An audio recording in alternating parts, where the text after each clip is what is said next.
How to create vector graphics with Inkscape. Hello everyone and welcome back to our channel. Inkscape opens doors to creating stunning vector graphics. Here is a basic guide to get you started. Launch Inkscape and the default document opens with a white artboard, your workspace for creating vector art. Inkscape offers various tools to create fundamental shapes, like the rectangle tool, where you can click and drag diagonally to create a rectangle. You can hold shift for a perfect square. There's also the ellipse tool. Click and drag diagonally to create an ellipse. Hold shift with a perfect circle. Like this example right here.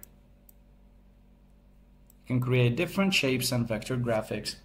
To refine your shapes, nodes and paths. Shapes in Inkscape are built with nodes, control points connected by paths. So click on a shape to see its nodes.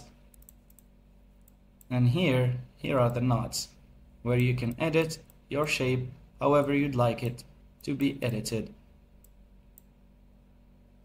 The pen tool allows you to create custom paths by clicking to create nodes. So you can use the pen tool right here and make different shapes like this. And after that, you can click on the shape and use these nodes to move the shape and change it up however you'd like. And this kind of looks like a map of Africa right here. There is also the fill-in and stroke-in, as the fill and stroke properties define a shape's interior and outline appearance. So you can overall mess with all the settings right here. And here we have the color pad, where you can change up the colors of your shapes and designs. This is it for today. This was a quick guide up on how to use Inkscape to create vector shapes.